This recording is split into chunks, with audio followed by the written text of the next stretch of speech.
Hi, Automation Guild. My name is Larry Goddard, or just Larry G to most. I am the creator of klassi-js, an automation framework built using JavaScript and WebdriverIO in standalone mode. I am the automation architect at Oxford University Press in the UK. Today, my talk will be about how I built klassi-js to run multiple projects from inside the framework itself. And that was my solution to an issue we faced at work at the time. The idea is to have all the QAs using and running tests from within the same framework using exactly the same nodes. So if anybody have an issue, then help will be readily available and forthcoming. So without much ado and stuff, let's jump right into it. As you can see, I've checked out my code now in my favorite IDE, IntelliJ. And this is the coding structure for it.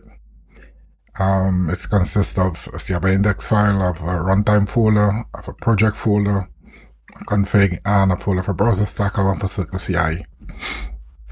Now, I decided to build this because of a situation where on work I had decided I needed to test a lot of stuff, both functional, and I had some API testing going on, and also had some visual regression to be done. And the whole idea was to try and get everything in one. At least that was my concept, is to solve my unique little problem. So I decided, instead of going with one of the boilerplates from WebdriverIO, I decided to go and run WebdriverIO as a standalone, in standalone mode. So I built everything literally from scratch for it. So as you can see here in my index file, I have this is what I would call the heart of my operation, where I set up most of my stuff. Like in here, these are 4 folders that's required whilst in runtime. So it's all set up there so it will create it on the fly. They don't exist outside of the test being run. And then also I set up all my switches, as we can see, this to disable some things, to pass reports, to get, for testing, for tags, all the normal bits and pieces that's required inside. And of course, I created all the relevant bits that I would need, as you can see here, and set only 1 or 2 global bits in here, and this is specific for it. As you can see, we're going down and down, and we add things for like my reporter that need to be inside in my index. So in this area here is where I set up my reporter using Cucumber Pretty and HTML Cucumber report. And most importantly, inside my index is where I set up Cucumber to run as a command from on the command line. And the next bit would be my world.js file, and that is where that's the, like say, the little brain that goes on here. As you can see, of my modules, my node modules, or running things. This is where I set up all my globals. Everything that I need to run and will work globally, it's all set up in my world.js file. When I start up my driver instance, my driver instance is here.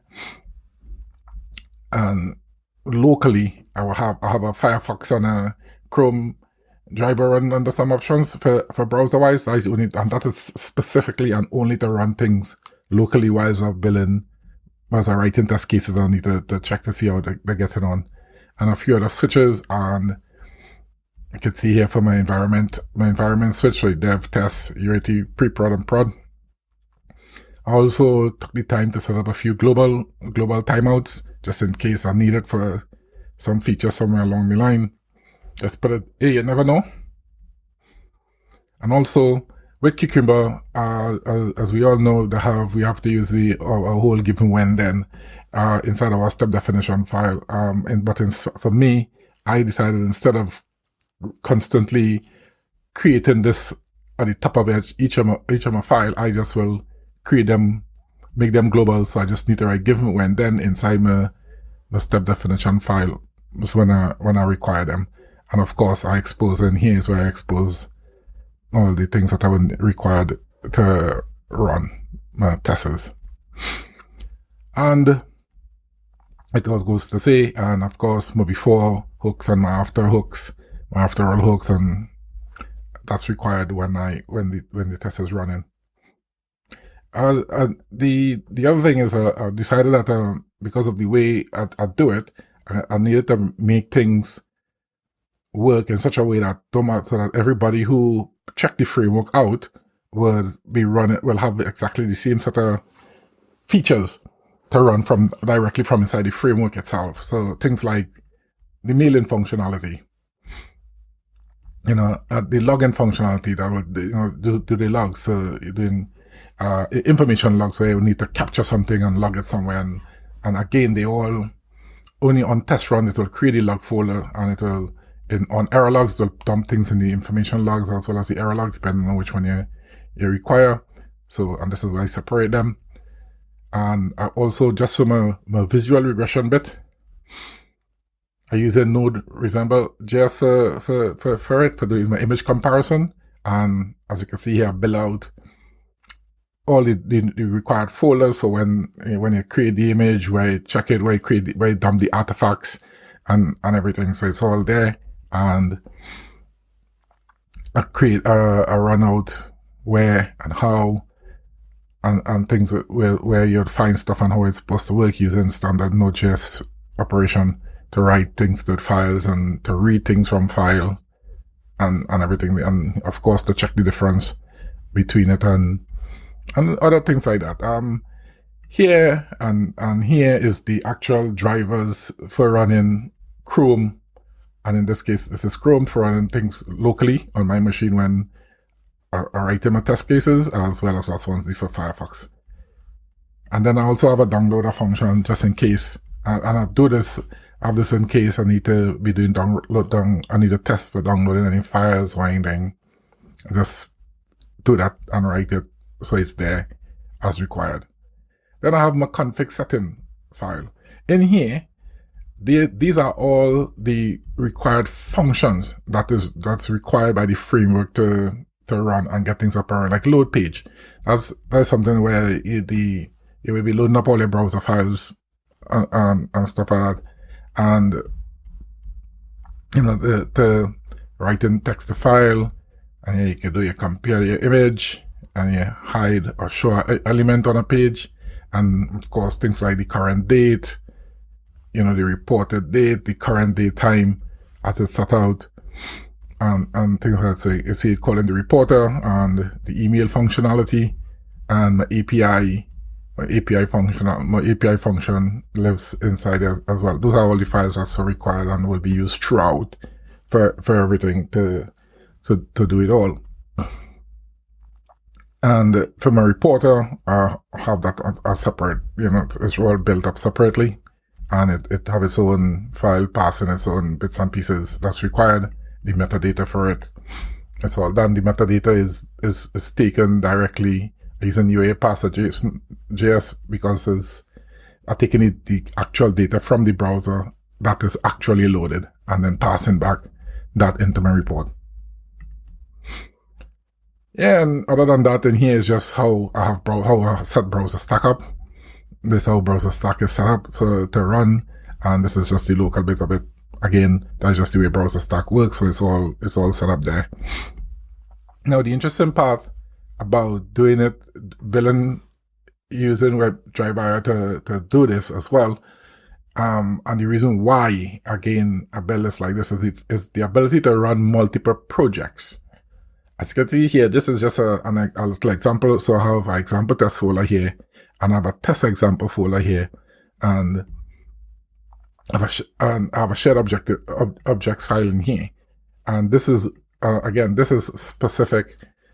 I put this here, this is specific so when I run my browser, I can load up and it have a place to pass the agents that it will pick out to use. So that's just there for usage purposes, so it will be used all across all the projects that is required if and when run.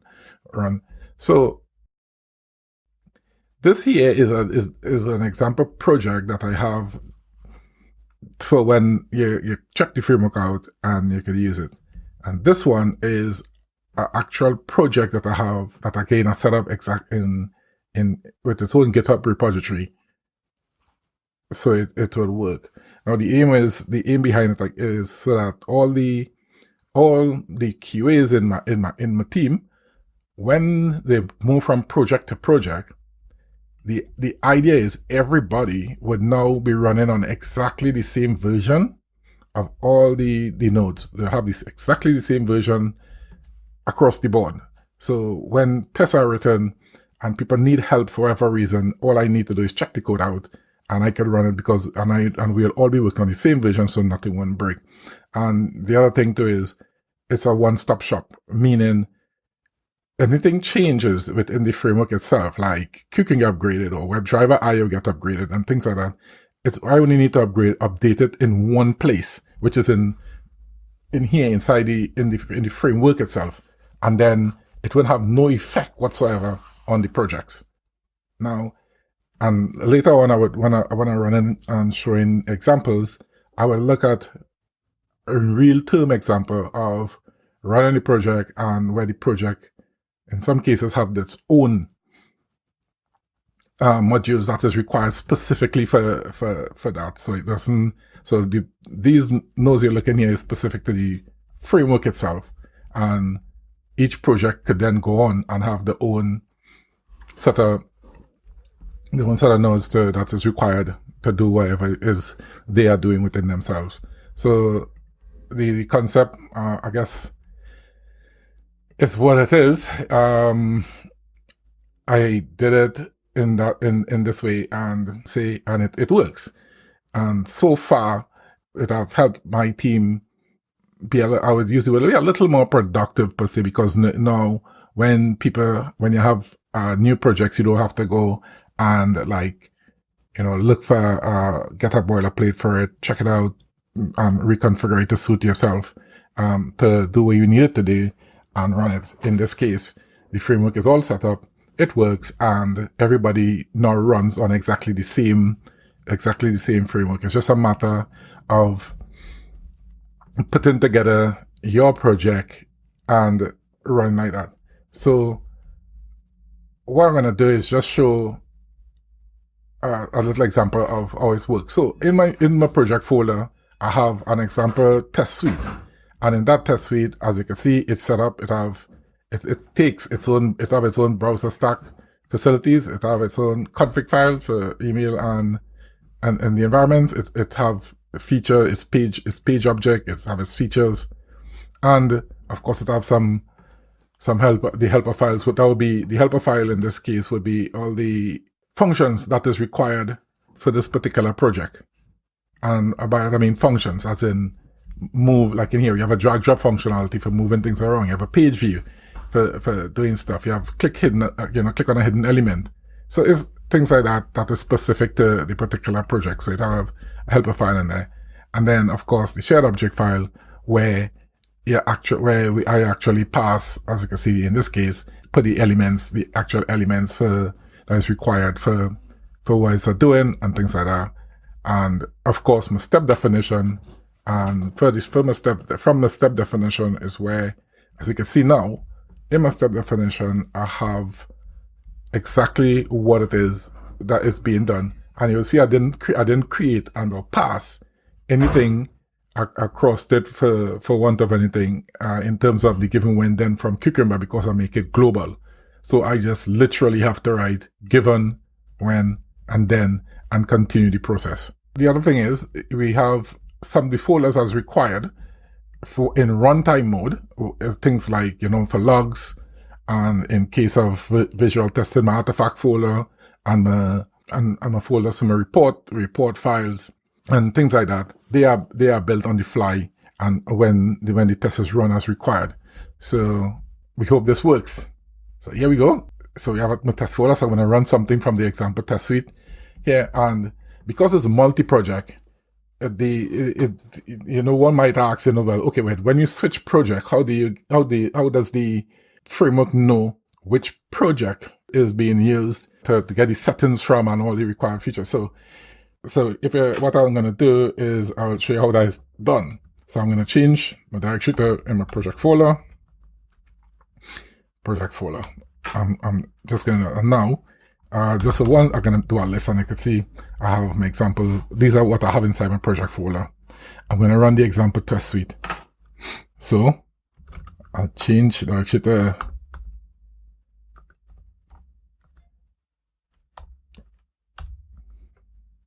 example test suite. I'll change it example test suite. Now that that is done, now this is the how I will let the framework know which project to use at which given time in there. So I say export project name,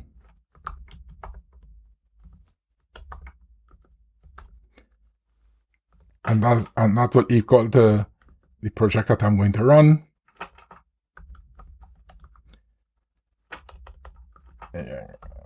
Example test suite, and that will tell the framework that, look, what you're going to do, this is where you need to look for all your files and everything that is required for it. And then node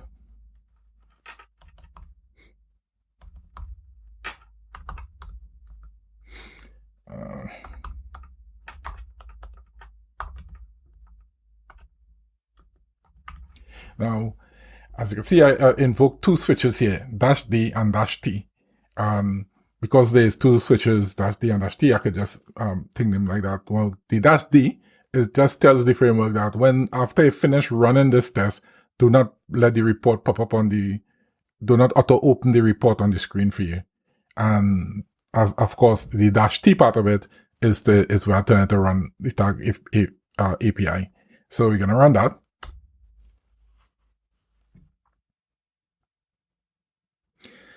And while that run and as a complete running, now as you can see, I just run a simple API test running there. And if we look here, you would see the folder structure, but for any time we engage it, and wait, there you go. So it created the log folder and it created the report folder, because those were required on they were required when the test ran. So it created the folders for you. Now the good part is, as you can see in here, we have this is what we ran just now, and so we're gonna look into it and look at the required file. So you can see we have this our step definition file for it, and then we have and of course we call our methods. Now when we look into the get method call, as you can see, this is where, as you can see, we're using it's simple. It's a simple API call, and all we do is we're just passing the get method and to do it. But more interestingly is when we look at something like our search functionality, where we're gonna do where we'll run that one in a second, and then we look at how the code is written. As you can see, using WebdriverIO, we eliminate a lot of stuff, like, and I love it. You know, we don't have to decide what we're going to search for the element by and all those kind of stuff. It's just a matter of finding our element, listing it, and deciding what it is we want to do and how we want to interact with it. And under the hood, WebIO will decide if it's a CSS element, or you know, if it's a name or ID, or as the case may be. So simple, easy code to do. So if we look here, and we're gonna run that, you see we have that's where the element is, and this is where the ID sits. This is where the element ID sits inside our shared object folder inside search data, and so it's all there. All right, so that's how we do it. I like to use. So now that we do that, so we're gonna set the element, and then after that we set the element, and then we call the element and what we're gonna do with it, set value and we're going to pass in the search word for it. And in this instance here, of course, it's on the helpers. We saw the compare image function earlier on, and that is what we're going to do. We're going to compare some images inside here. Now, here we're going to take the screenshot on the same screenshot command, and this is where we're going to compare. We're going to do the screenshot comparison. So we take one here, one there, one here, and as we go down, we take one there again and one there. And it's the way, you know, it's, for me, it's easy, it's thing. And now this is just an example. You know, it's just an example. So for the example, again, we could type out the whole thing like we just did there, or we do yarn run UAT. And by that, those values, the values of this is set in the package JSON, inside the package JSON of the project itself. So if you look in the package JSON, yarn run ULT will run the search. And it's exactly the same thing that we like how we did just now, is export the project name and everything for it, and it will run it. And interesting to know, as you can see here, as we can just talk about it, is where we have our browser stack, the commands already set up to run things in browser stack. So let's just close that, go back to here, jump here and hit enter. And now we should now see the search functionality, the search feature running. And to search for Taskell, find that. And then I think what are we searching for this time? Oh, Taskell 1908. And of course we must do a search for Joe. We must search Joe and see, you know, and there he is. So again, it's a simple thing. And before, like I was saying, I have a lot of things. I log a lot of things here to the screen for the test purpose. But all these things that was logged into the screen, you can see here, say the level of the login is information. Now, if we just take a little moment to look in the log files, and we look into the information log, and that load up, and it gives us a report, and there you go. So everything that was logged, that I put a log on, was recorded, and it's in a file. So as you can see here, I had a screenshot match for Taskell 1908, because at that point that's where it took a screenshot and it recorded it. It didn't have any, so it built one. It created a baseline image for it, and it also created a folder called Visual Regression Baseline to put that image in. So if we look here, and we see it was Chrome, and let's open this for a second, and we can see, and we search for Taskell, and the results that came back. And it will be the same for all the others when we search for Joe, when we search for Joe, and when the results came back. So that's how the framework work in its simplicity. And again, all the commands that would be used and could use is a straight WebdriverIO functionality of finding elements and you know, clicking them, or as the case may be. Now all that is said and done, that is just the framework. With you say that's just the framework, and of course that is just example that was built. Now that is true, but and I have to say I get permission for this. Here we have, this is a real world example. So we have the Oxford automation framework running, and it's exactly what you saw just now. Now this is because what I did was I created a version of it specifically for where I work, and I get a little permission to run this. So these are actual. If I just close these are actual projects that is being run. So I'm gonna just, for argument's sake, right, I will look at something, and you look at some of the code, and you would see, as you can see, it's all it's all simple WebIO commands, and you get text, and you search for things, and you wait for things to exist, and you're asking if things are being displayed, and you're trying to verify some business. You build a little loop because you want to check some functionality. In this case here, we executing a piece of JavaScript inside the command, and and that's it. So this is a real this piece of code here is real live code in an existing project that is being run, right? And I also have so we're gonna just do again, just as a short example. I'm just going to change it to the projects folder, and in one instance, the thing about it is with the framework in itself is you could run tests. You could have projects that have their own repo. In this case, this NGS project have its own repo, and then you could have projects that where the test cases sits inside of a folder of a repo. So you can see that in this case here we have the OEP command front project, and all the test cases for that sits inside a folder called tests, right?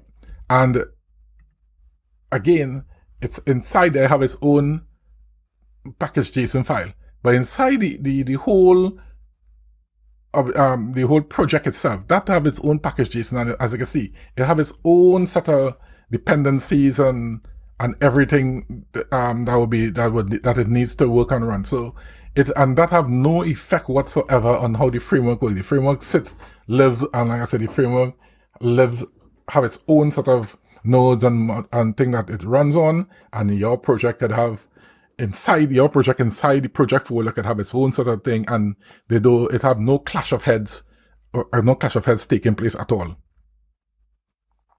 Now, so I'm going to switch to the OUP one. OUP command front one, and then go straight to the test folder and execute that. And I checked this out a little earlier, so I hope it worked now. And we're going to run yarn run dev, and that without having to produce the code, that will actually, as you can see, it actually running an API test in a live environment. Well, not a live environment, but in the test environment. And so it runs it, and of course there's the report that are suppressed in when I was running the example. And in my report, and I'm using Cucumber HTML reporter for doing my reports, and it records the time a test started, the time it ended, the platform it ran on, the environment, the browser, what that was called, and if it was run locally or through browser stack, and of course the functionality that ran, and the functionality that ran. So it again, that's real life. That's real life. Or I can run UAT's one. I think there's that should run another test from inside the environment. Again, as you can see, like I say, I had a little permission so I could to show this in my example, so you could see that it's real world functionality of it. And yes, I know, as we can see, it's something fail a little bit there, but that's because I'm running from home and running inside work environment. So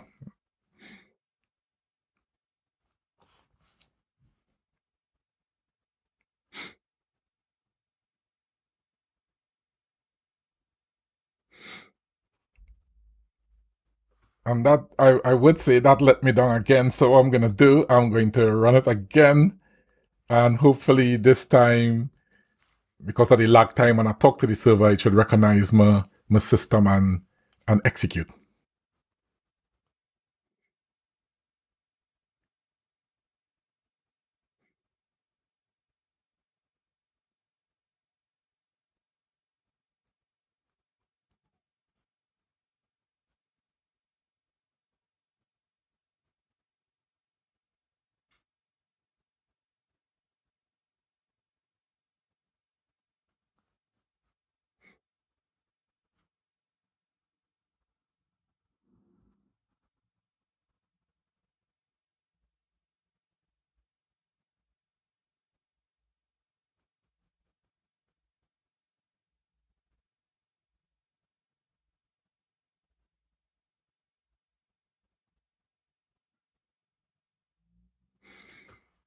So as we could see, this time I was lucky. So if you just go back here, when I ran it the first time, of course, it failed because the system decided it took too long to find things, to find things. So it checked out after a while. And if we look at why it failed, you'll see the timer was still running, and the time ran out that I have set in there, set an actual time for it. And same thing for here, it didn't find the element because the timer was, the page was loaded, but it didn't have any context on it. Now, when I ran the second time, because the system, I already talked to my work system, I realized, oh yeah, that's Goddard's IP address. We should climb up coolly next time. As you can see, everything just ran through and did what it was supposed to do. So in effect, I think that is why I decided to do it this way and build it where you could hold multi-projects and run multi-projects from inside it. So from my point of view, where I operate, where I oversee all automation, once one of the QAs and them having issues with their test cases, as the case may be, I won't have to go to them, or they don't have to come to me per se. All I would need to do is jump in my project folder, check the code out, and I could then operate and run everything from there. So I hope I did and explain a lot to you. And if any further questions, then you can always ask me as I go along. Thank you. I hope my talk was informative, and I am here and open up for any questions that you may decide to throw my way. Thank you.